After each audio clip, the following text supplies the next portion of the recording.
بسم الله. أعوذ بك من همزات الشياطين وأعوذ بك رب أن يحضرون. بسم الله الرحمن الرحيم. الحمد لله وسلام على عباده الذين اصطفى ولعنة الدائمة الباقية على أعدائهم أجمعين من الآن إلى قيام يوم الدين. أما بعد أوصيكم ونفسي بتقوى الله. وقال علي بن ابی طالب علیہ الصلاۃ والسلام اللهم صل على محمد وآل محمد. من ترک قول لا ادری اصیبت مقاتلہ. عزیزان محترم، اس پہلے خطبے میں سب سے پہلے اپنے نفس کو اور آپ سب کو تقوی پروردگار کی تاکید کرتے ہوئے، اس لیے کہ تقوی اس راستے کا نام ہے کہ جو ہمیشہ سچائی اور اچھائی کے ساتھ ہوتا ہے. تقوی اس راستے کا نام ہے کہ جو منظم راستہ ہے، اور تقوی اس راستے کا نام ہے کہ جو انسان کو ہدایت تک پہنچاتا ہے. اگر انسان کے پاس تقوی پروردگار ہے تو اس کو ہدایت لینے میں آسانی ہوتی ہے، بلکہ وہ ہدایت کو ایکسیپٹ کر لیتا ہے، قبول کر لیتا ہے. تو اب یوں کہا جائے کہ تقوی انسان کے دل کو نرم بناتا ہے تاکہ واعظ و نصیحت کو قبول کر سکے. تو اگر انسان کے پاس تقوی ہے تو واعظ و نصیحت کو آسانی سے قبول کر لیتا ہے. تو اگر تقوی نہیں ہے تو شاید بعض اوقات وہ واعظ و نصیحت ہوتی رہے لیکن اس کو قبول نہ کر سکے.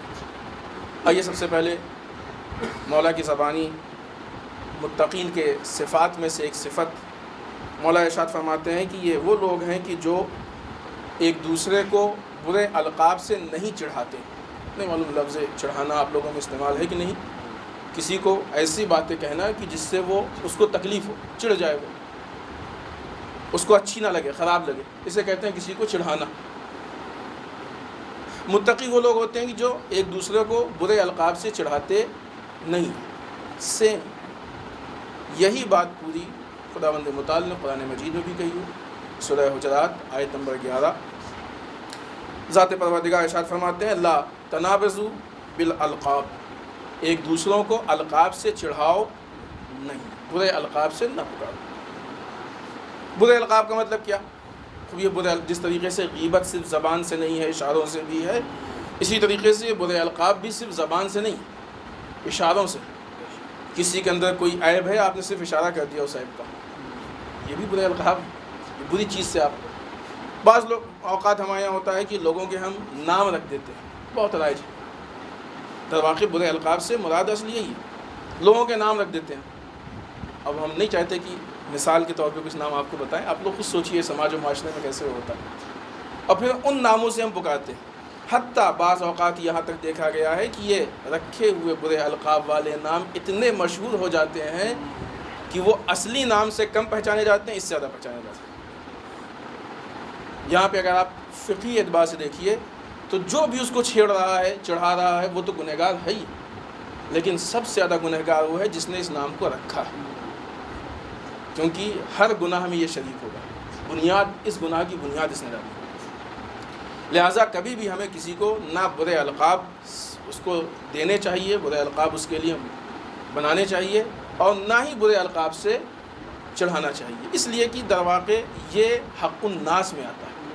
اگر ہم نے اس کے دل کو تکلیف پہنچائی، اس کے دل کو توڑا، اس کی دل آزاری کی، تو اس دل آزاری کی بنیاد پہ روز محشر اس کا حق ہے ہماری گردن پہ. اب جب تک وہ نہیں معاف کرے گا، روز محشر ہم حساب و کتاب میں پھنسے رہیں. یہ ہمارے گردن پہ اس کا حق ہوگا. پھر وہاں پہ ہم کو اس سے، یہاں تو بہت مزہ آتا ہے چڑھانے میں، چاہے اس کے منہ پہ ہو چاہے پیٹھ پیچھے ہو، خوب مزہ لیتے ہیں، لیکن وہاں پہ پھر ایک ایک کا حساب دینا پڑے گا. بعض اوقات یہ چیزیں اتنی رائج ہو جاتی ہیں کہ انسان کو احساس بھی نہیں ہوتا، چاہے بھی کلی دل مردہ ہو گیا یا اس کا احساس ختم ہو گیا، رائج ہو گئے. اب ان کو اسی نام سے ہم پکار رہے ہیں، انہی چیزوں سے پکار رہے ہیں. لہٰذا متقی وہ لوگ ہیں کہ جو کسی کو برے القاب سے نہیں پکارتے ہیں. امام علی نے بھی فرمایا ہے اور قرآن مجید نے بھی بہت کلیئر الفاظ میں، بہت واضح الفاظ میں کہا ہے کہ لوگوں خبردار کسی کو برے القاب سے مت پکارو، مت چڑھاؤ، برے القاب سے ان کو مت خطاب کرو. تو حکم قرآن بھی اس کے خلاف ہے، یعنی منع کر رہا. مولا کائنات بھی منع کر رہے ہیں، اور منع کرنے کے ساتھ ساتھ اس خطبے میں مولا منع کر رہے ہیں جہاں پہ متقین کے صفات بیان کر رہے ہیں۔ کہ یوں کہا جائے کہ متقین کے صفات میں سے ایک صفت یہ بھی ہے۔ متقین کے صفات کا مطلب یہ ہے کہ متقین کے صفات وہ ہیں کہ جن چیزوں کو کرنے کی بات کہی جاتی ہے ان کو کرنے سے ہمارے دل نرم ہوتے ہیں تاکہ ہم واعظ و نصیحت کو قبول کر سکیں، سیدھے راستے کو اختیار کر سکیں، اور جن چیزوں سے منع کیا جا رہا ہے ان کو چھوڑنے سے ہمارے دل نرم ہوتے ہیں۔ وہ یوں کہا جائے کہ اب اگر ان کو کریں گے تو ہمارے دل پہ اثر پڑے گا، دل سخت ہوگا، ہو سکتا ہے خدا نخواستہ ہمارا دل مردہ ہو جائے، لہٰذا پھر واعظ و نصیحت کا اثر نہیں ہوگا۔ واعظ و نصیحت ابھی انشاءاللہ ماہ مبارک رمضان آنے والا ہے، واعظ و نصیحت ہوگی اور پھر وہ عبادتوں کی بہار ہے، لیکن ہر ایک پہ تبدیلی نہیں ہوتی ہے۔ کیوں؟ اس لیے کہ دل سخت ہے، زمین پتھریلی ہے، لہٰذا کتنی بھی آپ بیج ڈالیں اور کتنا بھی پانی ڈالیں اس میں سے کچھ نکلنے والا نہیں ہے۔ لیکن جن کے یہاں کچھ بھی گنجائش ہوتی ہے وہاں پہ نتیجہ اور ریٹرن مل جاتا ہے، وہاں پہ فائدہ مل جاتا ہے۔ لہٰذا کسی کو بھی ہم برے القاب سے، غلط القاب سے نہ چڑھائیں۔ برے القاب بعض اوقات ایسے ہوتے ہیں کہ جو ہمیں لگتا ہے کہ برے ہیں، اس سے تو نہیں چڑھانا چاہیے۔ بعض اوقات ایسے ہوتے ہیں ہمیں لگتا نہیں ہے، لیکن کچھ حالات، کچھ نسبت، کچھ ماحول ایسا بن گیا کہ اب وہ اس کے لیے برا ہو گیا، وہ بھی برے القاب میں، لہٰذا ان سے بھی ہم کسی کو نہ چڑھائیں۔ آئیے ہمیشہ کی طرح اس ہفتے بھی امیر بیان مولا متقیان حضرت علی ابن ابی طالب علیہ الصلوۃ والسلام کا ایک قول جو کلمات قصار میں ہے ایک مرتبہ پھر یاد دلا دیں آپ کو، کہ قرار یہ تھا کہ انشاءاللہ ایک ہفتے، جس ہفتے ہم جو قول سنیں گے کوشش یہ کریں گے کہ اس کو محفوظ کر لیں، حفظ کر لیں، اپنے میموری ذہن میں بھی حفظ کر لیں اور اپنے عمل میں بھی حفظ کر لیں۔ اصل حفظ وہ ہے جو عمل میں حفظ ہوتا ہے، اور عمل میں حفظ کرنے کے لیے میموری میں، اپنے حافظے میں، یادداشت میں حفظ کرنا ضروری ہے۔ ہم نے مرتبہ اس پہ طریقہ بھی بتایا تھا کہ اگر وقت نہیں ہے اور فرصت نہیں ہے، موقع، آپ ایک پرچی میں لکھ کے رکھ لیجیے۔ جب بھی راستے میں آپ سفر کرتے ہوں، ٹریفک میں پھنسے ہوئے ہوں، جہاں پہ کوئی دوسرا کام، نکال کے اس کو پڑھ لیجیے اور پڑھ کے یاد کر لیجیے۔ علماء نے بہت ساری چیزیں ایسے یاد کی، بڑے بزرگ علماء گزرے ہیں، بہت ساری چیزیں۔ ایک بزرگ عالم دین جو حوض علم یعقوب کے استاد بھی ہیں، انہوں نے کہا کہ ہم نے ایک کتاب ہے ادبیات کی، علماء جانتے ہیں، سیوطی، 1000 شعر ہیں عربی گرامر پہ، اس کی شرح جو عربی گرامر پہ 1000 شعر ہے اس کا نام ہے الفیہ، الف کہتے ہیں 1000۔ ان استاد نے وہ الفیہ یعنی 1000 شعر یوں ہی کاغذ میں لکھ کے راستے میں یاد کیا، جو ایکسٹرا ٹائم ہوتا ہے، جو ہمارا ٹائم ہمارے کام کا نہیں ہوتا ہے، جو جس کو ہم سمجھتے ہیں کہ یہ چلا گیا، انہوں نے اس کو بھی یوز کیا، اور اس میں یعنی اس ٹائم میں، اس وقت میں وہ 1000 شعر انہوں نے یاد کیے، یعنی پوری عربی گرامر ان کو شعر کی شکل میں حفظ ہو گیا، اگرچہ ویسے بھی یقیناً فاضل استاد ان کو معلوم بھی اور یاد بھی۔ تو اس طریقے سے ہم وقت کا استعمال کر کے ان چیزوں کو حاصل کر سکتے ہیں۔ مولا فرماتے ہیں جس نے یہ کہنا چھوڑ دیا کہ ہم نہیں جانتے، من ترک القول، جس نے اس قول کو چھوڑ دیا، اس قول کو ترک کر دیا، لا ادری، کس قول کو؟ اس بات کو کہنا چھوڑ دیا کہ ہم نہیں جانتے۔ ہوتا ہے نا، آپ اگر کسی عالم دین سے یا کسی سے بھی سوال کریں تو ظاہر سی بات ہے کوئی ایسا نہیں ہے کہ جو یہ کہے کہ جو بھی پوچھنا ہو پوچھ لیجیے ہم سب جانتے ہیں، تو صرف امام پہ شان کہ شایان شان ہے۔ ہم لوگوں کے سامنے اوقات بھی نہیں کہ ہم سوچیں، بہت دور ہے، یہ کہنا ہی غلط ہے کہ ہم نہیں کہہ سکتے ہیں، کیونکہ اس لائن میں نہیں آ سکتے ہیں، ہم اس سے بہت دور ہیں۔ اصلاً علم کے ایک چھوٹے سے حصے سے بھی، چھوٹے سے طالب علم بھی شاید پورے نہ ہو۔ تو اب اگر ہم سے جو بھی پوچھا جائے تو ضروری نہیں کہ جو بھی پوچھا جائے فٹافٹ ہم بتا ہی دیں، بہت سی چیزیں ہیں جو معلوم نہیں، معلوم کریں، بہت سی پڑھی ہیں یاد نہیں ہے، ذہن میں نہیں ہے، بہت سی چیزیں اس کے لیے کنفرم نہیں ہے، شک ہے۔ جب تک کلیئر نہیں ہو، یقین ہو، اس وقت تک ہم نہیں کہہ سکتے، جواب نہیں دے سکتے۔ لہٰذا کہیں نہ کہیں تو جواب ملنا ہی چاہیے کہ اس چیز کو نہیں جانتے۔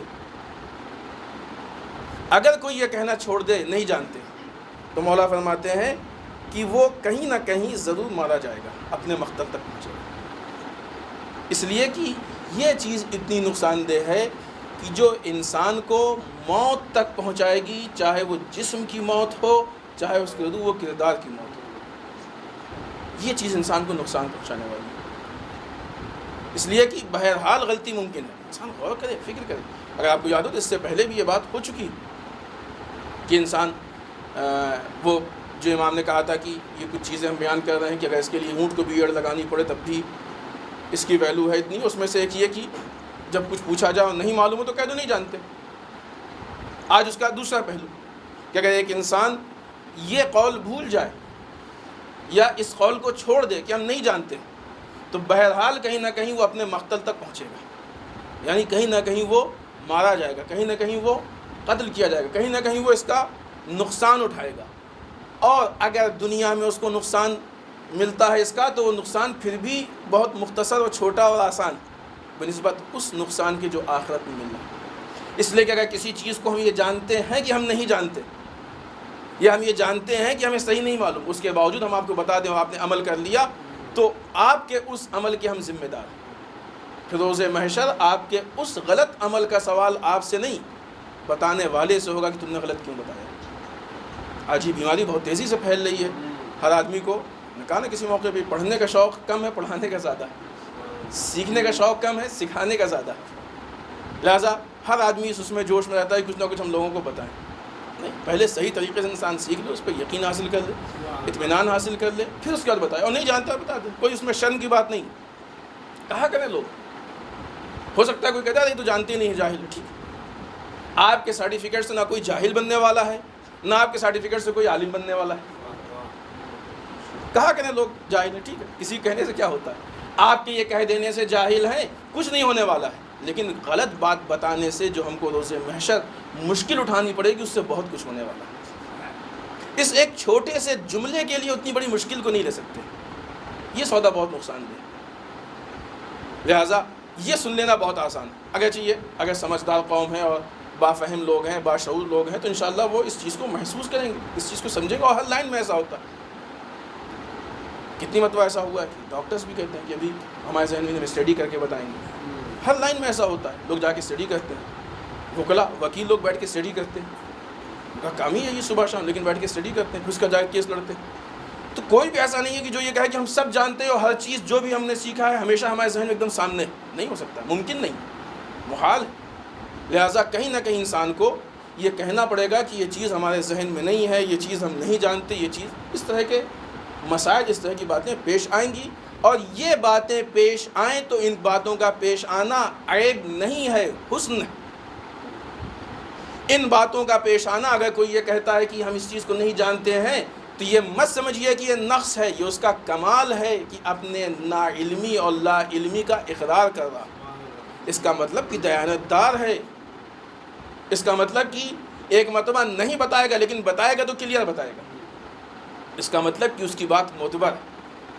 اس کا مطلب کہ وہ یوں ہی اڑتی ہوئی باتیں نہیں کرتا ہے, ہوا میں باتیں نہیں کرتا, وہ ذمہ داری کے ساتھ بات کرتا ہے. یہ چیزیں انسان کے ذمہ دار ہونے کا ثبوت ہیں. نہیں یہ کہ انسان جاہل تو سب ہے, کون نہیں جاہل. صرف امام کہہ سکتے ہیں کہ ہم جاہل نہیں. واقعہ پیش کیا تو ہم نے اس چیز کو بتایا بھی تھا. انسان کے لیے آسان ہے کہ کہہ دے ہم عالم ہیں, لیکن ہم جاہل نہیں ہیں یہ کہنا بہت مشکل ہے. کیونکہ جتنا ہم نے جان لیا اتنے کے عالم ہیں, لیکن ابھی اس کے بعد بہت ساری چیزیں پڑھی جس کے ہم جاہل. لیکن جس کے پاس علم کل ہو, ساری چیزوں کا علم ہو, وہی کہہ سکتا ہے ہم جاہل نہیں. یعنی ہم کسی چیز کے جاہل نہیں ہیں. تو ہم میں سے کون ہے جو کہہ سکتا ہے کہ ہم بالکل جاہل نہیں؟ ہم سب جاہل ہیں. ہم نے 4 حرف پڑھے ہیں, بہت سارے بچے ہیں, ابھی معلوم بھی نہیں کتنا علم سامنے موجود ہے. تو ہم سب جاہل ہیں. تو جاہل ہونا, ہاں جاہل ہونا عیب ہے کب؟ جب انسان جتنا اس کو سیکھنا چاہیے نہ سیکھے, جو کوشش کرنی چاہیے نہ کرے, جتنا اس کو محنت کرنی چاہیے نہ کرے, جتنا اس کو ان حالات میں آتا ہونا چاہیے نہ آئے, وہ انسان جاہل. وہ عیب ہے جہالت کا. یہ جہالت عیب والی جہالت ہے. لیکن اگر انسان اپنی کوشش کر رہا ہے, اس کے باوجود ایک ایسی بات ہے جو اس کو نہیں معلوم ہے, تو یہ عیب نہیں ہے, یہ بہت نارمل چیز ہے. اور ہمارا شعور اتنا بلند ہو کہ ہم ان چیزوں کو ایکسیپٹ کریں, قبول کر لیں, اور اس کے بعد تاکہ ہم ذمہ داری کے ساتھ اپنے اعمال کو انجام دے سکیں. بسم اللہ الرحمن الرحیم. انا اعطیناک الکوثر فصلی لربک وانحر ان شانئک هو الابتر. اللهم صل على محمد وعلى محمد. اللهم صل على محمد وعلى محمد. اللهم صل على محمد وعلى محمد. وعجل رب اعوذ بک من همزات الشیاطین واعوذ بک رب ان یحضرون. بسم اللہ الرحمن الرحیم.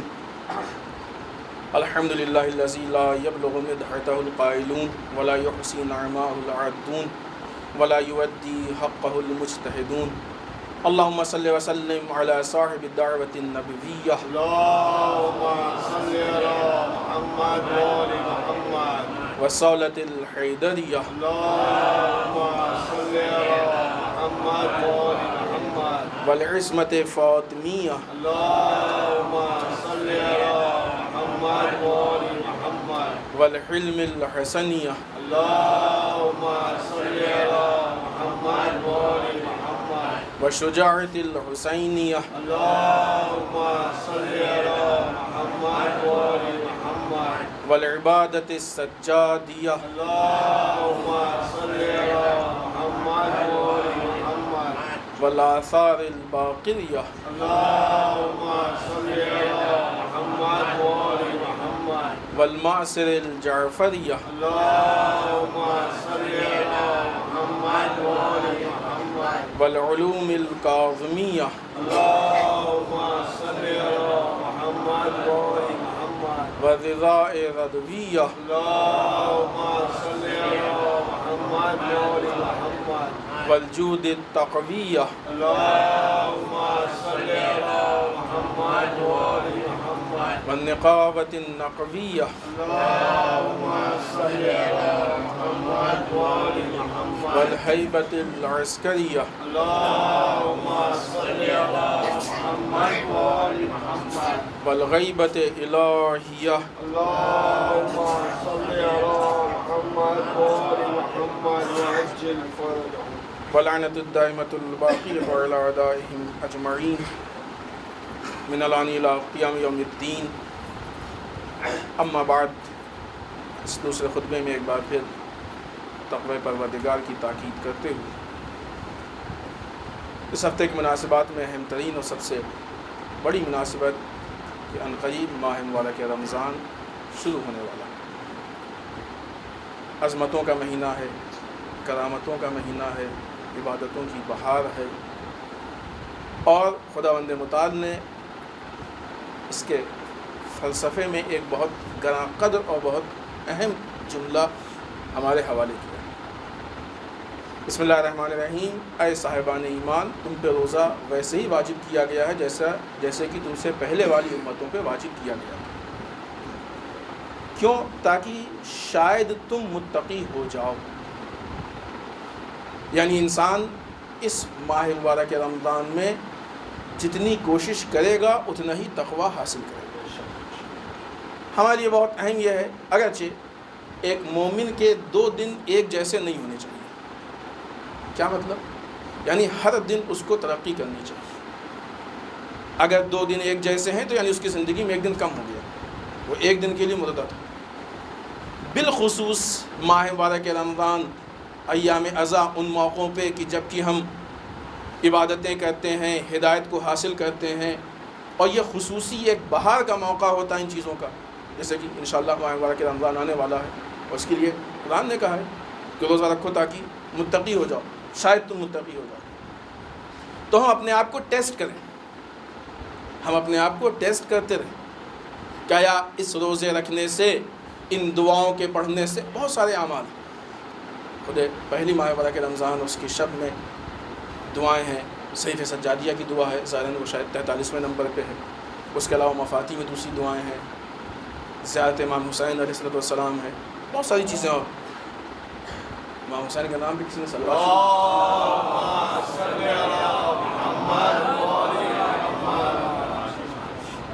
اعمال ہیں، اور ہر عمل کے پیچھے ایک فلسفہ ہے کہ کیوں. ہم یہ کوشش کریں کہ ہم دعائے جوشن کبیر ہے، ان دعاؤں کے ترجمے کو پڑھیں تاکہ امام ہمیشہ ہم اس بات کو آپ کی خدمت میں درخواست کرتے ہیں، تاکہ ہم یہ معلوم ہو کہ ہم خدا سے کیا کہہ رہے ہیں. جب ہم سمجھ کے دعائیں پڑھیں گے تو دعائیں ہمارے اندر تبدیلی پیدا کریں گی. ورنہ اگر کسی طوطے کی طرح ریپیٹ کر لینا ہو، ٹھیک ہے، اس کے الفاظ کی جو جزا ہے اور جو اس کی برکت ہے وہ اپنی جگہ پہ محفوظ ہے، لیکن جو اصل فائدہ ہے اس تک پہنچنے کا کوئی سوال ہی نہیں اٹھتا، کیونکہ وہ میسیج ہم تک ملا ہی نہیں، وہ گفتگو ہم نے نہیں کی. ایک مرتبہ یہ ہے کہ ہم خدا سے گفتگو کریں تو ہمیں معلوم ہو کہ ہم خدا سے کیا بول رہے ہیں. ایک مرتبہ یہ کسی نے عبادت کو رٹ کے دے دیا ہم کو, اس لینگویج کو بھی نہیں جانتے, صرف ہم اس کو سنائے دے رہے ہیں, جیسے سی ڈی چل رہی ہے, کیسٹ چل رہی ہے, ہمیں نہیں معلوم کہ ہم سامنے والے سے کیا کہہ رہے ہیں. لہٰذا 2 دن ایک جیسے نہیں ہونے چاہیے عام حالات میں, تو ماہ مبارک رمضان میں کیسے ہونے چاہیے 2 دن ایک جیسے؟ ہم ٹیسٹ کرتے رہیں کہ ہم کتنا آگے بڑھ رہے ہیں, ہم اپنی موقعیت کو سمجھتے رہیں. اگر نہیں بڑھ رہے ہیں تو ہم اپنے اوپر نگاہ ڈالیں, نظر ڈالیں. ماہ مبارک رمضان میں روزے میں کھانے کے کم ہونے کا ایک فلسفہ یہ بھی ہے کہ جب پیٹ ہلکا ہوتا ہے تو عبادتوں میں زیادہ دل لگتا ہے. زیادہ پیٹ وزنی ہو جائے تو انسان کے اندر تساہلی پیدا ہو جاتی ہے. اگر آپ کو یاد ہو تو ہم نے شاید پچھلے سال یا اس سے پہلے کسی موقع پہ کہا تھا کہ روزے کا مطلب یہ ہے کہ طلوع فجر سے مغرب تک نہ کھائیں. ہم یہ سمجھتے ہیں کہ مغرب سے طلوع فجر تک کھاتے رہیں, الٹا. طلوع فجر سے جب سحری کا وقت ختم ہوتا ہے تب سے, اور جب مغرب کا وقت شروع ہوتا ہے تب تک نہ کھائیں. اس کا مطلب یہ نہیں کہ اب اتنی دیر نہیں کھانا ہے, تو وہ بیلنس برابر کرنے کے لیے بعض اوقات اس دوڑ میں ہم آگے بھی نکل جاتے ہیں, اس سے زیادہ کھا لیتے ہیں, اس سے ہیوی چیزیں کھا لیتے ہیں. اس چیز کو ٹیسٹ کرنے کے لیے ماہ مبارک رمضان شروع ہونے والا ہے, آپ چاند رات میں اپنا ویٹ کیجئے اور انشاءاللہ عید کے دن اپنا ویٹ کیجئے. دیکھیے ویٹ کم ہوا یا بڑھا ہے, دیکھنا چاہیے.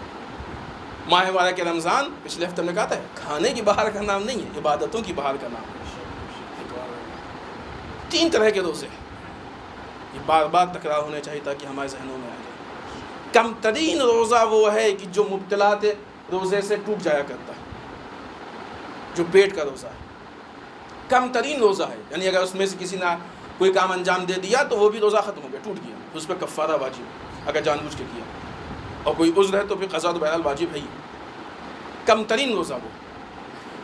دوسرے نمبر پہ اس سے بہتر روزہ یہ ہے کہ انسان کے اعضاء و جوارح کا روزہ, پارٹس, باڈی کے پارٹس کا روزہ. آنکھوں کا روزہ. آنکھوں کا روزہ کیا ہے کہ انسان گناہ کی طرف نہ دیکھے, نگاہوں سے گناہ نہ کرے. ہاتھ کا روزہ, انسان ہاتھوں سے گناہ نہ کرے.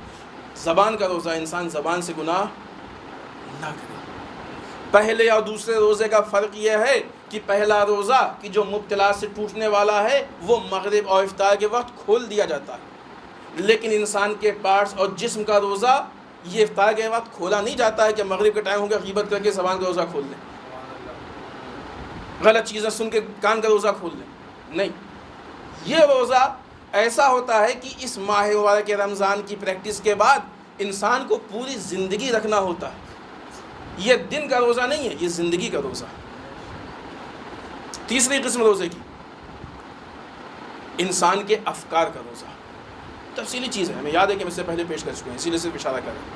انسان کے افکار کا روزہ, یعنی انسان اپنی افکار کو خداوند متعال کے مشیت و مرضی کے مطابق محدود کر لے, اس سے ہٹ کے سوچے بھی نہ. بعض اوقات ہمارے علماء سے ان کے شاگردوں نے پوچھا کہ کیا آپ گناہوں کے بارے میں سوچتے ہیں, تو انہوں نے کہا نہیں سوچتے. واقعہ تفصیلی واقعہ, اتنی آسانی سے بتا بھی نہیں دیا انہوں نے. نہیں سوچتے, کیوں؟ اس لیے کہ وہ فکریں بھی مطیع پروردگار, یہ فکریں بھی خداوند متعال کی اطاعت کرتی ہیں, سوچے نہ اس کے خلاف. یہ وہ روزہ ہے کہ جو اولیاء الہی کا روزہ ہے. اولیاء الہی معنی عام میں, نہ کہ وہ معنی خاص میں. یہ اولیاء الہی کا روزہ ہے. یہ وہ روزہ ہے جو انسان کو اس کے درجہ کمال تک پہنچاتا ہے. یہ وہ روزہ ہے جو انسان کو کمال انسانی تک پہنچاتا ہے. یہ وہ روزہ ہے جو اس کے کردار کو بلند کرتا ہے. یہ وہ روزہ ہے جو انسان کو اس کے مقصد و ہدف تک پہنچاتا ہے. پہلا والا روزہ کھلتا ہے لیکن دوسرا اور تیسرا والا روزہ نہیں کھلتا ہے. اس کی ہمیں ماہ مبارک رمضان میں اتنی پریکٹس کرنی چاہیے کہ پوری زندگی کے لیے باقی رہ جائے. اور اگر درمیانے سال یہ کمزور پڑتا ہے تو مستحبی روزے اسی لیے ہیں, اور اگر انسان نہ رکھے تو اگلے سال پھر ماہ مبارک رمضان کا روزہ واجب. کہ اگر ان چیزوں میں کچھ کم رنگی ہو گئی ہے, کچھ کمزوری آ گئی ہے, تو ایک مرتبہ تم پھر اپنی سروسنگ کر لو, ان چیزوں کو مضبوط کر لو, اپنے آپ کو بارگاہ پروردگار میں پہنچا دو تاکہ واقعی تقوی پروردگار کو حاصل کر سکو. انشاءاللہ خدا نے چاہا تو ہم ماہ مبارک رمضان کی عظمتوں کو درک کرنے کے لائق اپنے آپ کو بنا سکیں گے تاکہ اپنے اندر تبدیلی پیدا کر سکیں. اس ہفتے کی مناسبات میں سب سے پہلی مناسبت جو تاریخ کے اعتبار سے ہے وہ پہلی ماہ مبارک رمضان ہے کہ جس دن امام علی رضا علیہ السلام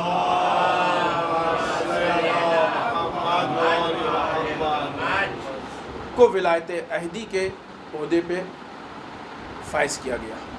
یہ ولایت عہدی آپ جانتے ہیں مامون کی ایک چال تھی جس اعتبار سے وہ اپنی حکومت کو ظاہراً شرعی یعنی امام کی تائید لینا چاہتا تھا، لیکن امام نے اپنی شرطوں کو پیش کر کے مامون کی اس سازش کو ناکام بنا دیا.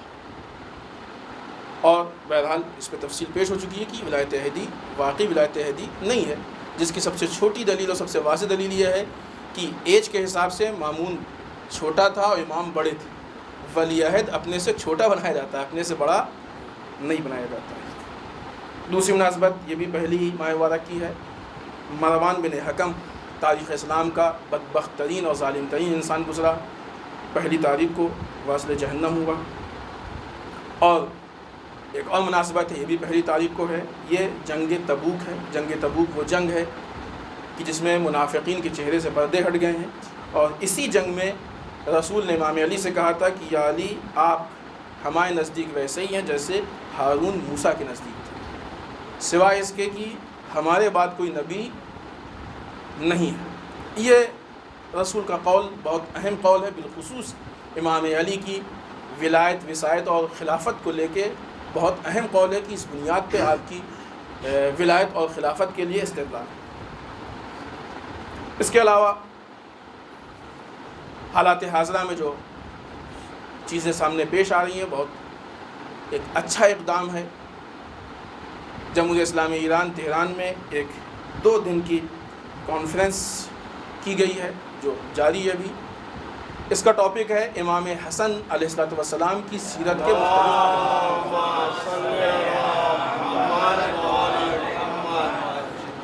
انٹرنیشنل لیول پہ کانفرنس ہے.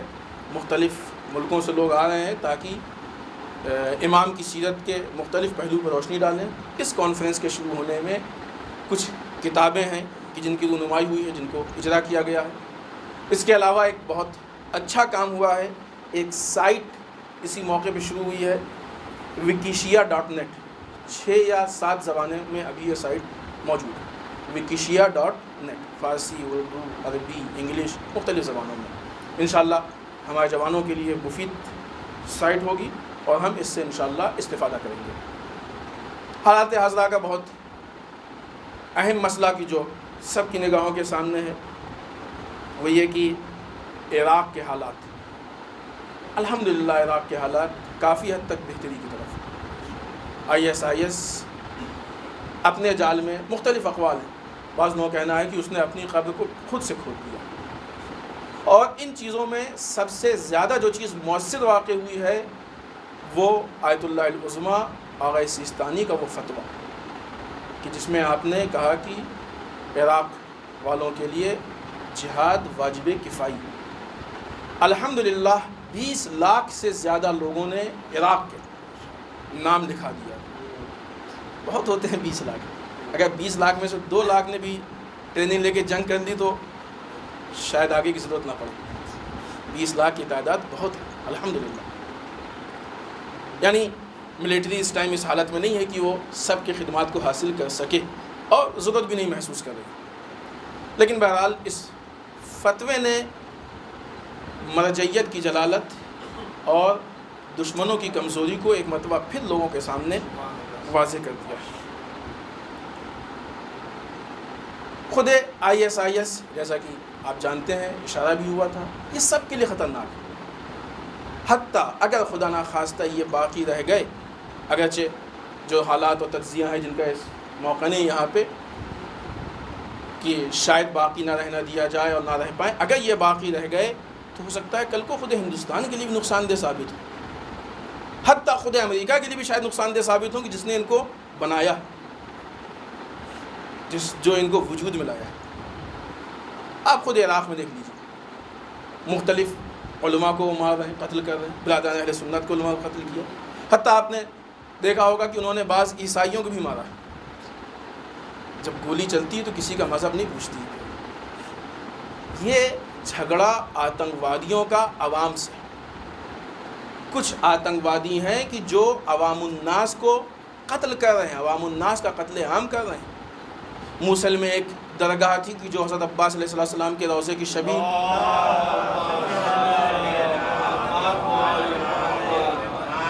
اس کو ان لوگوں نے نقصان پہنچایا۔ لیکن افسوس کی بات کہ ہمارا میڈیا انٹرنیشنل لیول پہ جو اس کو رخ دے رہا ہے سنی شیعہ کا، وہ ابھی بھی اپنے اس ضد پہ باقی ہے۔ ابھی کچھ دن پہلے ایک چینل نے ایک پروگرام دکھایا تھا، وہ الحمدللہ اچھا اقدام ہے، کہ جس میں یہ بات ثابت کرنے کی کوشش کی تھی کہ سنی شیعہ اختلاف نہیں ہے، لیکن وہ بھی بہت زیادہ اس سے واضح نہیں تھا، اس لیے کہ اس میں کہیں نہ کہیں یہ چیز بہت زیادہ واضح کی گئی کہ سنی شیعہ مل جائیں۔ مل جائیں کا مطلب یہ ہے کہ الگ ہے، مل جائیں نہیں، سنی شیعہ ملے ہیں، سنی شیعہ ملے ہیں۔ ہم ان بعض افراد کی بات نہیں کرتے ہیں کہ جو احمق و جاہل ہیں، وہ صرف سنی اور صرف شیعوں میں نہیں ہے، وہ ہر قوم میں پائے جاتے ہیں، ہر ملک میں پائے جاتے ہیں، ہر مذہب میں پائے جاتے ہیں۔ کیا ایسے لوگ عیسائیوں میں نہیں ہیں؟ کیا ایسے لوگ یہودیوں میں نہیں ہیں؟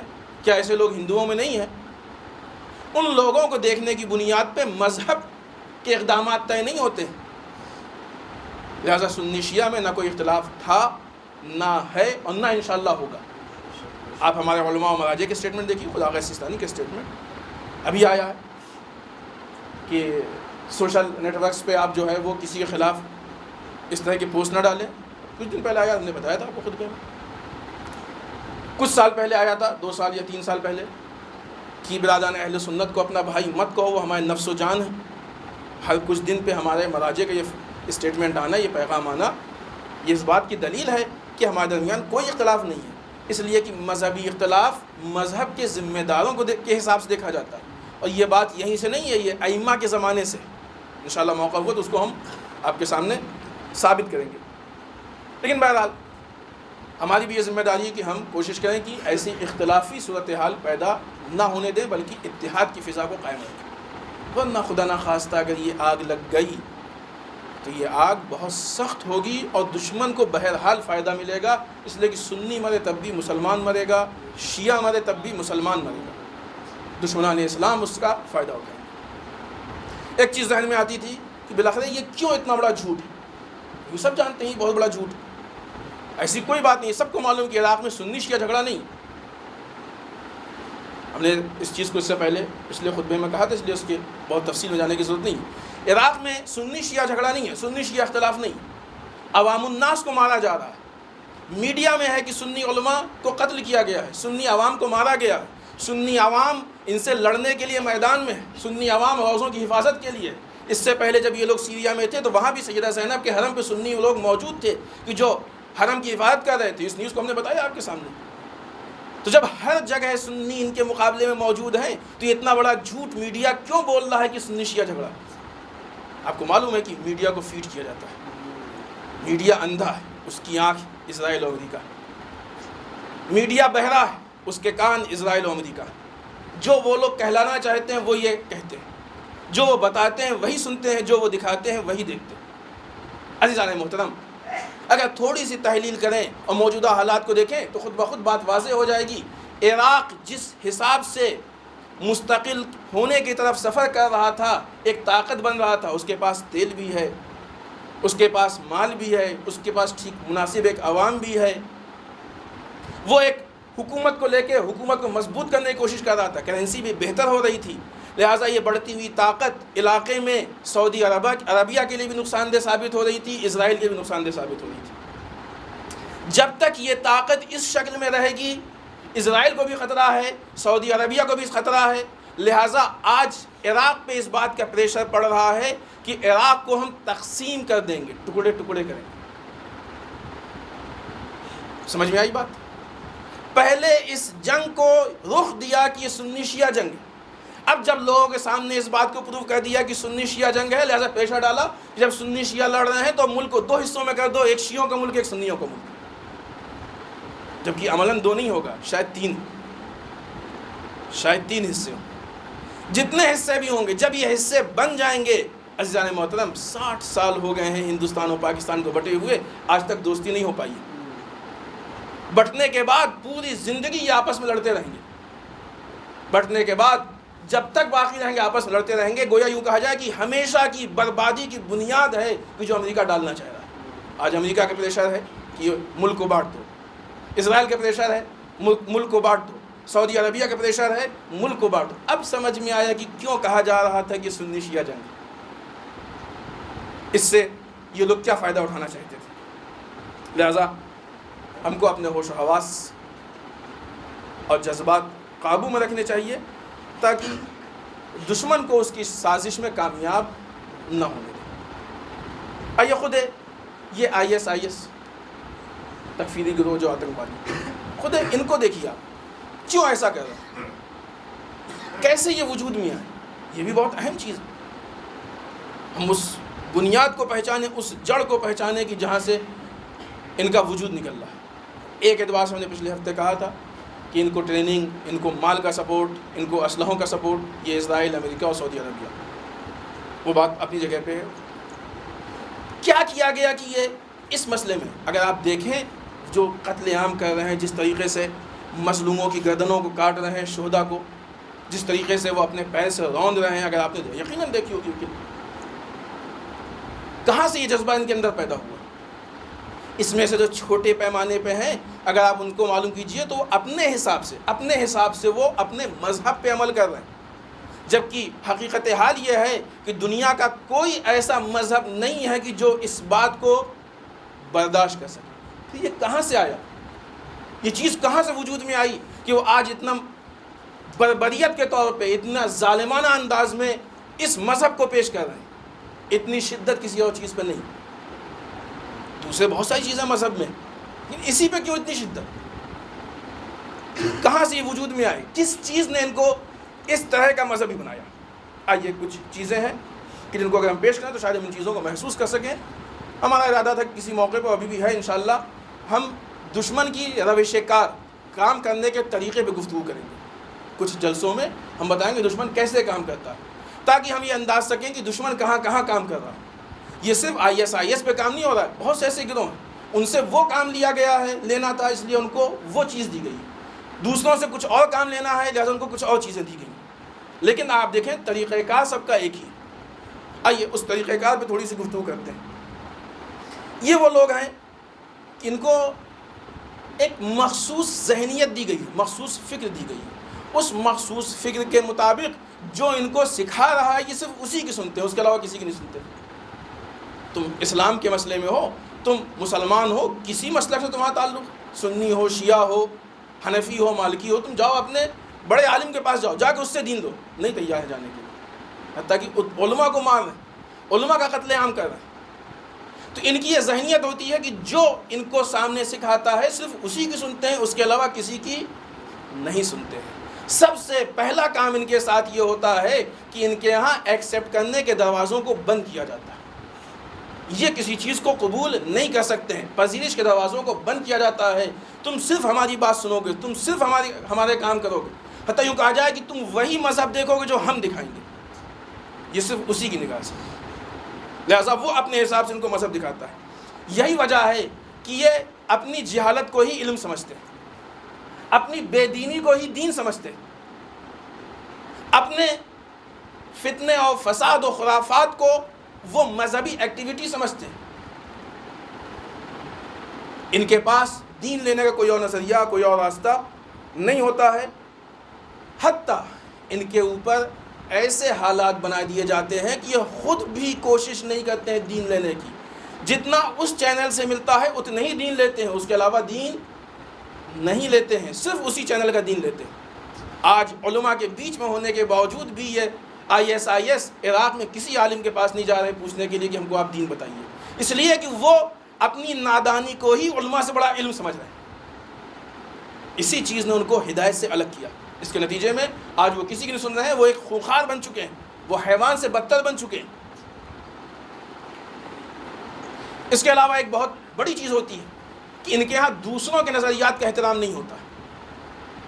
دوسروں کے نظریات کا احترام نہیں ہوتا ہے. نظریے میں فرق ہوتا ہے, نظریے میں اختلاف ہوتا ہے. ہمارے مراجع کے فتووں میں بعض جگہوں پہ نظریات میں اختلاف ہے, لیکن مراجع کے درمیان جب اختلاف ہوتا ہے تو ایک دوسرے کے نظریے کی رسپیکٹ کرتے ہیں, احترام کرتے ہیں, کیونکہ انہیں معلوم ہے جب بھی انسان ریسرچ کرے گا نظریے میں اختلاف ہوگا. آپ دیکھیے جو لوگ بھی ریسرچ کرتے ہیں ذرا ان کو معلوم کیجیے. اس چیز کو پڑھے لکھے لوگ محسوس کریں گے. جن لوگوں نے ریسرچ نہیں کیا انہیں کیا معلوم کہ نظریاتی اختلاف کیا ہوتے ہیں. نظریات میں اختلاف ہوتے ہیں, سب کے بیچ میں ہوتے ہیں, بہت عام چیز ہے, ہر یونیورسٹی میں ہوتے ہیں, ہر علمی مرکز میں ہوتے ہیں. لیکن جو پڑھے لکھے لوگ ہوتے ہیں وہ اپنے نظریے کو بھی معلوم کرتے ہیں اور دوسرے کے نظریے کا احترام کرتے ہیں.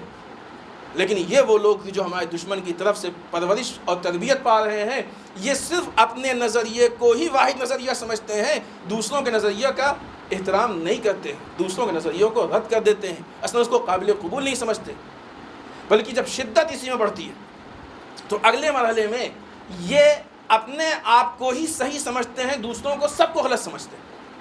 ہم ہی صحیح, دوسرے سب غلط ہیں, چاہے جتنا بڑا کیا جائے. بلکہ اور آگے بڑھ کے یہ اپنے آپ کو حق اور دینداری کا معیار سمجھتے ہیں. جو ان سے مل جائے, جو ان کے مطابق عمل کرے وہی صحیح ہے, باقی سب غلط ہے. آپ دیکھیے بعض سنی علماء سے انہوں نے کہا کہ ہمارے ہاتھ پہ بیعت کو, انہوں نے بیعت نہیں کی, قتل کر دیا ان کو. کب عالم اسلام میں ایسا ہوا؟ کب موقع نہیں دیا گیا ہدایت کرنے کا؟ کس نے ایسا کیا؟ لیکن یہ ایسا کر رہے ہیں, آج ہو رہا ہے عراق میں, اس لیے کہ انہوں نے اپنے آپ کو حق کا معیار سمجھ لیا, جس کے نتیجے میں یہ ہوتا ہے کہ ہمیشہ دوسروں کو غلط سمجھتے ہیں. کبھی بھی ان کی نگاہ میں دوسرا کوئی صحیح نہیں ہوگا, سب غلط ہوں گے, اور جب سب غلط ہوں گے تو اس کے بعد ان کی نگاہ میں جو اس کی سزا ہوگی وہ دیں گے. سب سے بڑی ان کی پرابلم یہ ہے کہ یہ کبھی بھی پورے مذہب کو نہیں دیکھتے. البتہ دکھایا نہیں جاتا ان کو, چونکہ تربیت ہو رہا ہے نا, کہیں سے ان کو فیڈ کیا جا رہا. یہ پورے مذہب کو نہیں دیکھتے, یہ بعض حصوں کو دیکھ کے اسی پہ فیصلہ کر لیتے. جب بعض حصوں پہ دیکھ کے فیصلہ کیا جائے گا تو فیصلہ پھر واقعی فیصلہ نہیں ہوگا, وہ مذہبی فیصلہ نہیں ہوگا, وہ کارٹونی فیصلہ ہوگا, جو کہ بنے ہوئے ہیں آج اسلام کا کارٹون بنے ہوئے. یہ اصل روش ہے. اس روش کے نتیجے میں IS ہی نہیں, بہت سے گروہ ہیں. آپ اصل طریقہ کار کو پہچانیں کہ جو لوگ اس وقت کے ایسے ہیں کہ جو اپنے علاوہ کسی کے نظریے کی رسپیکٹ نہیں کرتے, کسی کی بات سننے کو تیار نہیں, چاہے کتنا ہی بڑا عالم کیوں کہہ دے. IS کے وہ کام دیا گیا اس لیے وہ کر رہے ہیں, دوسروں کو دوسرے کام دیے گئے ہیں اس لیے وہ کر رہے ہیں. اپنے یہاں بہت سے ہیں جو کہتے ہیں اتحاد نہیں ہو سکتا. آغا سستانی نے کہا ہو سکتا ہے, نہیں مانتے, نہیں ہو سکتا. رہبر نے کہا, آغا خامنہئی نے کہا ہو سکتا ہے, وہ کہتے نہیں ہو سکتا, نہیں مانتے. کیوں؟ اس لیے کہ وہ اپنے نظریے کے آگے کسی اور کو نہیں مانتے, وہ دوسروں کے نظریات کا احترام نہیں کرتے. بہت سے ایسے گروہ ہیں, ان کو وہ کام دیا گیا, ان کو یہ کام دیا گیا, لیکن طریقہ کار ایک ہی ہے, روش کا کام کا روش, کام کا طریقہ ایک ہی ہے. اسی طریقے سے لہٰذا بڑی سے بڑی ذات کچھ کہہ دے, یہ اپنے آگے کسی کی ماننے کو سننے کو تیار نہیں. یہ چیز اسلام کو نقصان پہنچاتی ہے. اسی سے لڑنے کے لیے نظام ولایت بنایا گیا ہے, اس لیے کہ ضروری نہیں کہ عوام جو کچھ فیصلہ کر لے, نظریہ لے لے, وہ سب صحیح ہو. لہٰذا ایک نقطے پہ سینٹرلائز ہو جاؤ. اب وہ تمہارا ولی جو طے کرے گا, چونکہ تم میں سب میں بہتر ہے, لہٰذا اس کا فیصلہ بھی بہتر ہوگا, اس کا اقدام بھی بہتر ہوگا, اس کا کام بھی صحیح ہوگا. کربلا میں جو امام حسین کی ولایت میں آگے کم تھے لیکن کامیاب تھے, اس لیے کہ نظام ولایت میں تھے. جو نہیں آئے, چاہے وہ یزید کے ساتھ ہوں, چاہے وہ کوفے میں ہو, چاہے وہ شام میں ہو, چونکہ انہوں نے نظام ولایت کو چھوڑا ہے, اس لیے ہر جگہ رہ کے ناکام تھے. آج بھی ہم کو ایک ولایت کی ضرورت ہے. جب تک ہم ولایت کے ساتھ رہیں گے, کام درس کربلا ہے, یہ پیغام کربلا ہے. جب تک ولایت کے ساتھ رہیں گے کامیاب رہیں گے, ولایت کو چھوڑ دیں گے ناکام ہو جائیں گے, نیست و نابود ہو جائیں گے, برباد ہو جائیں گے. دشمن کھیلے گا ہم سے جیسا کہ کھیل رہا, مسلمانوں کو مسلمانوں کے خلاف لا کے کھڑا کرتے ہیں. اللہ میں نے وقت میں گنجائش نہیں. ہماری ایک اور اہم ذمہ داری ہے, اتحاد کی فضا قائم کریں اور وہ ساری چیزوں بیداری ہو اپنی جگہ پہ, کہ ہم ہر میسیج کو فارورڈ نہ کریں.